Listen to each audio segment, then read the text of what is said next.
Olá, meu amigo, minha amiga, meu irmão, minha irmã, todos bem? Vamos dar continuidade então aqui na leitura das cartas que Paulo escreveu, com o foco de saber se ele em algum momento pediu para alguém construir igreja e ficar enfiado dentro dela, sendo membro, todas aquelas coisas que você já sabe. Lembrando também que não é para tirar a sua fé da maneira que o teu líder religioso te ensinou a ler a Bíblia, né? Isso aqui é só, estou expondo a minha maneira que eu leio a Bíblia quando tem algum assunto para poder recapitular, para poder dar uma orientação, quando alguém pergunta alguma coisa para mim, o que eu faço? Eu vou e leio tudo, para poder passar exatamente a coisa, pelo menos, do que está escrito, tá certo? Bom, vamos lá. Nós vamos ler Colossenses, então, e você vai notar que Paulo ele começa a se tornar repetitivo nas suas escritas.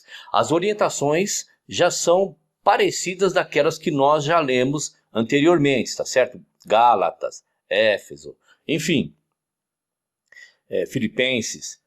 Você vai ver que a mensagem de Paulo ela começa a se tornar um pouco repetitiva, porque não há outra coisa a dizer, a não ser, olha, continue em Cristo, não se apartem uns dos outros, sejam fortes, suportem uns aos outros, a esperança da ressurreição em Cristo. Você está entendendo? É mais ou menos isso.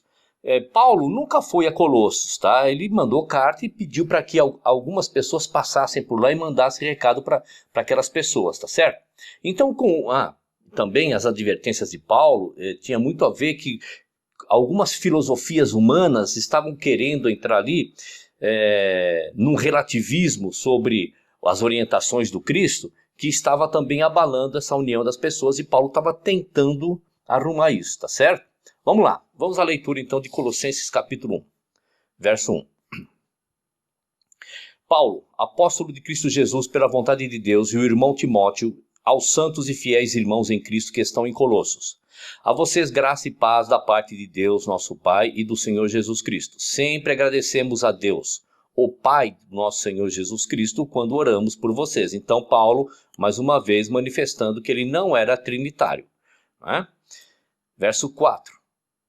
Pois temos ouvido falar da fé que vocês têm em Cristo Jesus e do amor por todos os santos, por causa da esperança que lhes está reservada nos céus, a respeito da qual vocês ouviram por meio da palavra da verdade, o evangelho que chegou até vocês. Por todo o mundo, este evangelho vai frutificando e crescendo, como também ocorre entre vocês, desde o dia em que o ouviram e entenderam a graça de Deus em toda a sua verdade.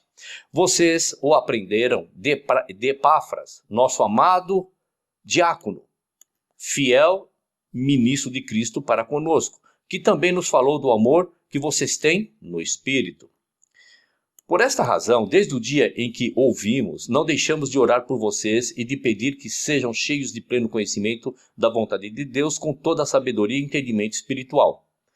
E isso para que vocês vivam da maneira digna do Senhor e em tudo possam agradá-lo, frutificando em toda boa obra, crescendo no conhecimento de Deus e sendo fortalecidos com todo o poder de acordo com a força da sua glória, para que tenham toda a perseverança e paciência com alegria, dando graças ao Pai, que nos tornou dignos de participar da herança dos santos no reino da luz.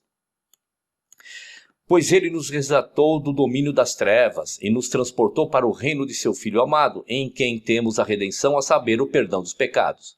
Ele é a imagem do Deus invisível, o primogênito de toda a criação, pois nele foram criadas todas as coisas nos céus e na terra, as visíveis e as invisíveis, sejam tronos ou soberanias, poderes ou autoridades. Todas as coisas foram criadas por ele e para ele.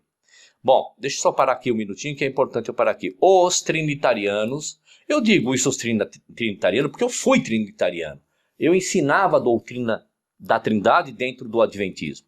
Então também isso daqui é outro verso dizendo, olha, pois nele foram criadas todas as coisas no céu e na terra, as visíveis e as invisíveis, sejam tronos ou soberanias, poderes ou autoridade, todas as coisas foram criadas por ele e para ele.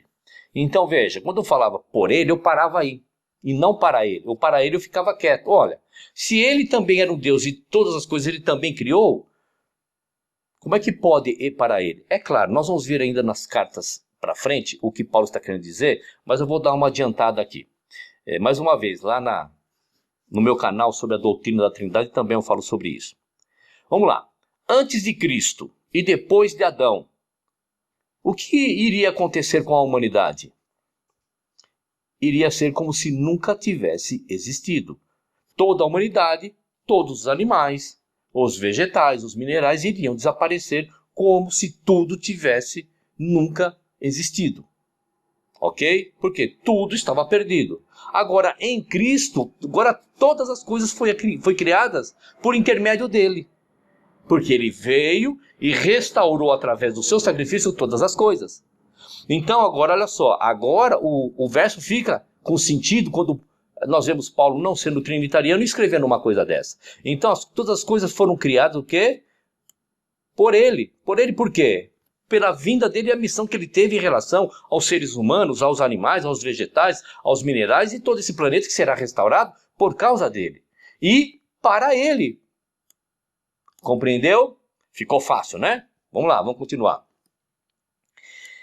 Ele é antes de todas as coisas e nele tudo subsiste. Ele é a cabeça do corpo, que são as pessoas que receberam a sua doutrina. É o princípio e o primogênito dentre os mortos, para que em tudo tenha a supremacia. Pois foi do agrado de Deus que nele habitasse toda a plenitude, e por meio dele reconciliasse consigo todas as coisas, tanto as que estão na terra quanto as que estão no céu, estabelecendo a paz pelo seu sangue derramado na cruz.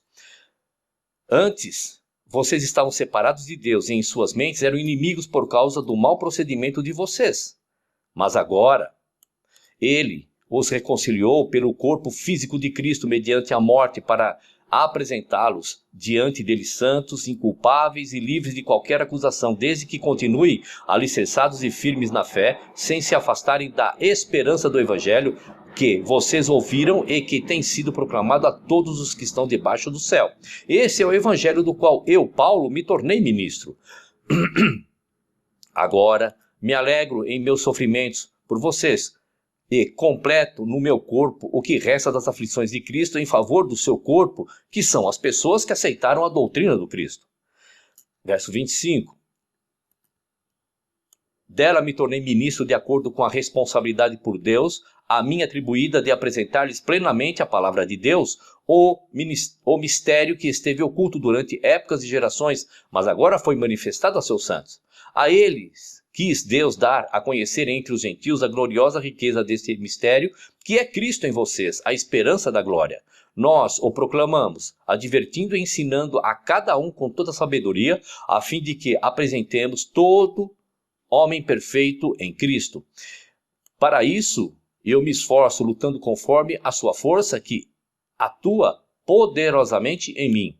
Capítulo 1 do livro de Colossenses, nada ainda de prédio de alvenaria, igreja, rol de membros, batismo lá no tanque batismal, nada disso. Vamos lá, Colossenses capítulo 2, verso 1. Quero que vocês saibam quanto estou lutando por vocês, pelo que estão em Laodiceia e por todos os que ainda não me... Vamos lá, vamos ler de novo. Quero que vocês saibam quanto estou lutando por vocês, pelos que estão em Laodiceia e por todos os que ainda não me conhecem pessoalmente. Esforço-me para que eles sejam fortalecidos em seus corações, estejam unidos em amor e alcancem toda a riqueza do pleno entendimento, a fim de conhecerem plenamente o mistério de Deus, a saber, Cristo. Deixa eu só parar um minutinho aqui, ó.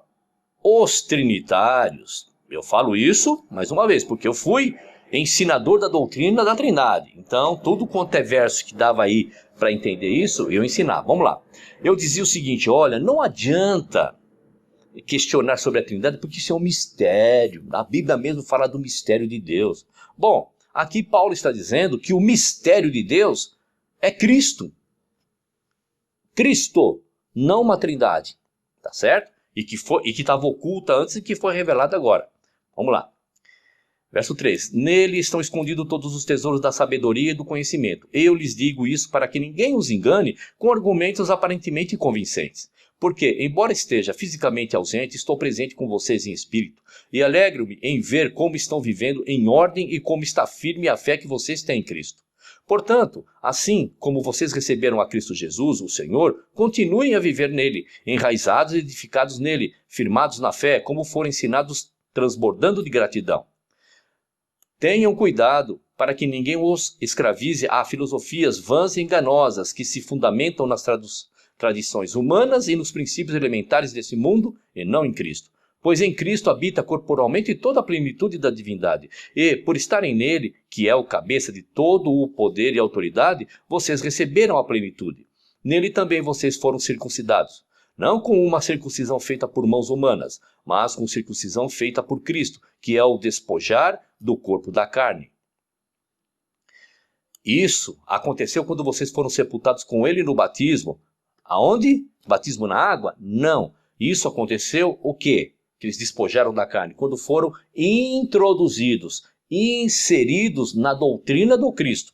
E com ele foram ressuscitados mediante a fé no poder de Deus, que o ressuscitou dentre os mortos. Quando vocês estavam mortos em pecados e na incircuncisão da sua carne, Deus os vivificou juntamente com Cristo. Ele nos perdoou todas as transgressões e cancelou a escrita de dívida que consistia em ordenanças e que nos era contrária.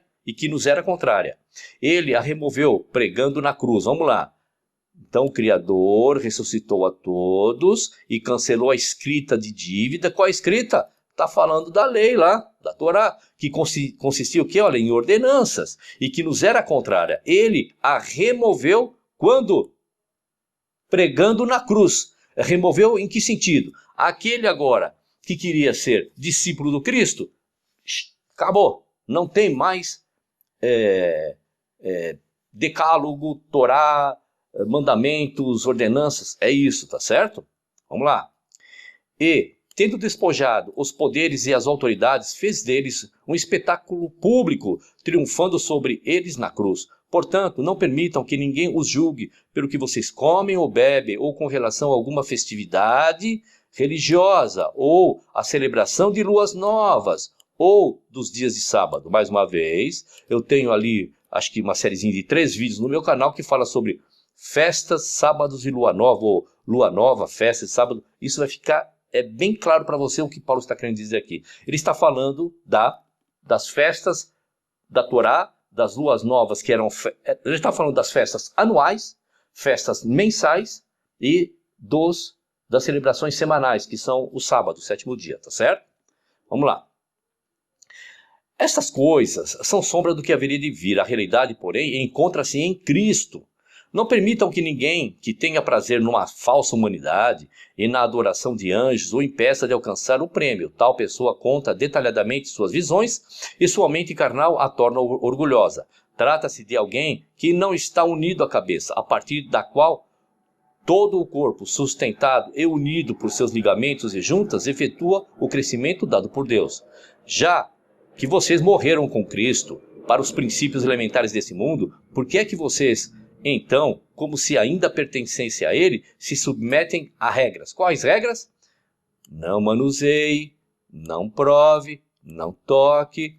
Está falando de regras em geral da religiosidade e da Torá, tá certo? Todas estas coisas estão destinadas a perecer pelo uso, pois se baseiam em mandamentos e ensinos humanos.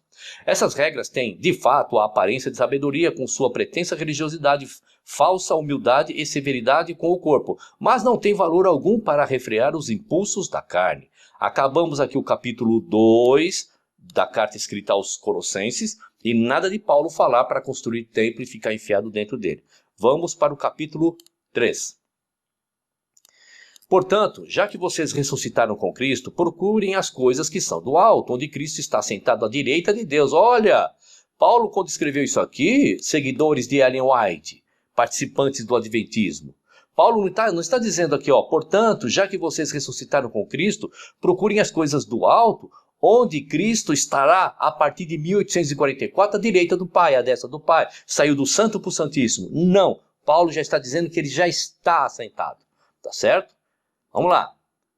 Mantenham o pensamento nas coisas do alto e não nas coisas terrenas, pois vocês morreram e agora a sua vida está escondida com Cristo em Deus. Quando Cristo, que é a sua vida, for manifestado, então vocês também serão manifestados com ele em glória. Assim façam morrer todo o que pertence à natureza terrena de vocês, imoralidade sexual, impureza, paixão, desejos maus e a ganância, que é a idolatria. E é por causa dessas coisas que vem a ira de Deus sobre os que vivem na desobediência, as quais vocês praticaram no passado quando costumavam viver nelas. Deixa eu parar um minutinho aqui. Paulo está mostrando para eles um Deus irado, vingativo, ávido por pessoas que vão desobedecer para ele chegar lá e matar. É lógico que não, ele está usando a cultura dos colossenses, que há deuses que, quando as pessoas não obedecem, esses deuses jogam fogo do céu e faz queimar plantações, manda praga lá de cima. Não vai pensar que essa coisa é exclusiva dos hebreus, não. Tá certo? Então Paulo está fazendo aquelas pessoas pensarem, tá? Vamos lá, verso 8. Mas agora abandonem todas essas coisas: ira, indignação, maldade, malicência, linguagem indecente no falar. Em quem que eu posso fazer isso? Ao Criador? Não, ao meu próximo. Está dizendo, então agora vocês têm que amarem uns aos outros. Não mintam uns aos outros, aí ó, visto que vocês já se despiram do velho homem com as suas práticas e se revistam do novo, o qual está sendo renovado em conhecimento, à imagem do seu Criador. Nessa nova vida já não há diferença entre grego e judeu, circunciso e incircunciso, bárbaro e cita, escravo e livre, mas Cristo é tudo e está em todos. Portanto, como povo escolhido de Deus, santo e amado, revistam-se de profunda compaixão, bondade, humildade, mansidão, paciência. O quê? Amor ao seu próximo, seu semelhante.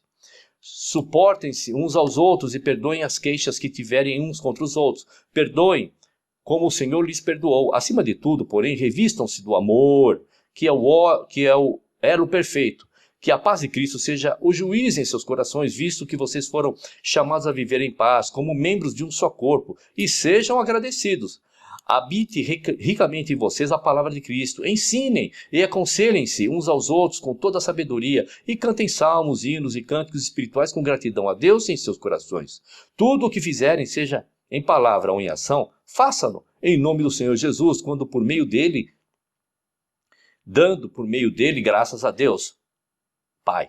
Mulheres, sujeitem-se aos seus maridos como convém a quem está no Senhor. Maridos, amem suas mulheres e não as tratem com amargura. Filhos, obedeçam a seus pais em tudo, pois isso agrada ao Senhor. Pais, não irritem seus filhos, para que eles não se desanimem. Escravos, obedecem a tudo aos seus senhores terrenos, não somente para agradar os homens quando eles estão observando, mas com sinceridade de coração, pelo fato de vocês temerem ao Senhor. Tudo o que fizerem, façam de todo o coração, como para o Senhor e não para os homens, sabendo que receberão do Senhor a recompensa da herança. É a Cristo, o Senhor, que vocês estão servindo. Quem cometer injustiça receberá de volta a injustiça, e não haverá exceção para ninguém. Terminamos aqui o capítulo 3 da carta aos Colossenses, e Paulo ainda não manda ninguém construir templo, habitar dentro dele, tanque batismal, diretor da escola sabatina, da escola dominical, departamento das crianças, de música, nada. Paulo só fala aqui do mandamento do Cristo, amar ao seu semelhante como ele nos amou. Vamos lá, Colossenses capítulo 4, o último capítulo, e vamos a ele. Senhores, deem aos seus escravos o que é justo e direito, sabendo que vocês também têm um Senhor no céu. Dediquem-se à oração, estejam alertas e sejam agradecidos. Ao mesmo tempo, orem também por nós, para que Deus abra uma porta para a nossa mensagem, a fim de que possamos proclamar o mistério de Cristo, pelo qual estou preso. Orem para que eu possa manifestá-lo abertamente, como me cumpre fazê-lo. Sejam sábios no procedimento para com os de fora. Aproveitem ao máximo todas as oportunidades. O seu falar seja sempre agradável e temperado com sal, para que saibam como responder a cada um. Tíquico lhes informará todas as coisas a meu respeito. Ele é um irmão amado, ministro e fiel, diácono, no serviço do Senhor. Eu o envio a vocês precisamente com o propósito de que saibam de tudo o que passa conosco e para que ele fortaleça os seus corações. Ele irá com Onésimo, fiel e amado irmão, que é um de vocês. Eles irão contar-lhes tudo o que está acontecendo aqui. Aristarco, meu companheiro de prisão, envia-lhe saudações, bem como Marcos, primo de Barnabé. Vocês receberam instruções a respeito de Marcos, e se ele for visitá-los, recebam-no. Jesus, chamado justo, também envia saudações. Esses são os únicos da circuncisão que são os meus cooperadores em favor do reino de Deus. Esses são os únicos que um dia estiveram debaixo da lei de Moisés. Naquele instante estavam com Paulo. Eles têm sido uma fonte de ânimo para mim. Epáfras, que é um de vocês e servo de Cristo Jesus, envia saudações. Ele está sempre batalhando para vocês em oração, sempre batalhando por vocês em oração, para que, como pessoas maduras e plenamente convictas, continuem firmes em toda a vontade de Deus. Dele dou testemunho de que se esforça muito por vocês e pelos que estão em Laodiceia e em Hierápolis. Lucas, o médico amado, e Demas enviam saudações. Saúdem os irmãos de Laodiceia, bem como Ninfa e as pessoas que estão debaixo da doutrina de Cristo, que se reúnem em sua casa. Porque como é que pode uma igreja de alvenaria, de pedra, com tudo aquelas coisas, estar reunida dentro de uma casa? Tá certo? Vamos lá. Depois que esta carta for lida entre vocês, façam que também seja lida nas outras pessoas que estão também seguindo na doutrina do Cristo, lá em Laodiceia, e que vocês igualmente leiam a carta de Laodiceia. Digam a Arquipo, cuide em cumprir o ministério que você recebeu no Senhor. Eu, Paulo, escrevo essa saudação do próprio punho, lembrem-se das minhas algemas, graça seja com vocês. Paulo terminou aqui, repetido, muitas coisas que lemos aqui já lemos em outras cartas, mas não tem problema, nós estamos aqui, o foco qual é? Paulo pediu para construir templo, Paulo pediu para que os seus auxiliares, os seus diáconos, estivessem nos locais a mando dele, a pedido dele, sob a orientação dele para construir templo? Não, é para as pessoas se corrigirem e amarem-se uns aos outros. Um abraço e até o próximo livro, que é 1 Tessalonicenses. Até lá.